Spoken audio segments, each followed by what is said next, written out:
83 deputet nuk do të ulen më në muajin shtator, prej të cilëve 45 i përkasin Partisë Socialiste e 21 Partisë Demokratike.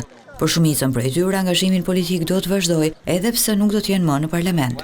Patjetër që vjen keq, po më shumë se sa keq jam falënderuese të atyre të cilët më besuan votën edhe më dhanë mundësinë fakt që të ketë një rezultat shumë të mirë. Dua të përgëzoj këdo antar të skuadrës të Partisë Socialiste që luftoj dhe garoj në këtë garë për me realizu këtë rezultat që do ta shohim manifestuar me Parlamentin e ri.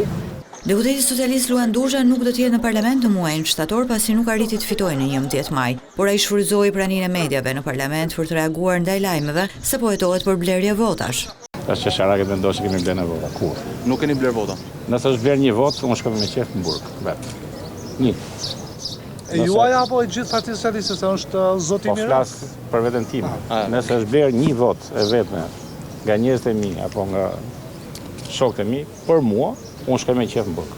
Ndërkaq për te debatit për standardin e zgjedhjeve të 11 maj në Partinë Demokratike sapo ka nisur diskutimet se çfarë do të bëjë forca më e madhe e opozitës pas humbjes së 4 të radhëzi. Pra mundet të largohet sipas logjikës zotit Berisha, zoti Rama që është i korruptuar dhe që ka manipuluar zgjedhjet, për të zëvendësuar nga zoti Berisha që si Departamenti i Shtetit ashtu dhe Ministria e Jashtme britanike e kanë shpallur të padëshiruar për korrupsion dhe për minim të demokracisë. Ndërkaq Monika Kryemati, e cila nuk garoi në 11 maj, deklaroi se ndjen keqardhje për kryetarin e Partisë së Lirisë, Ilir Metën, i cili nuk fitoi. Nuk shoh ndonjë përgjegjësi të madhe. Nuk kam qenë lider e fushatës tij, kam qenë një nga personat që kërkon të votë për Ilir Metën.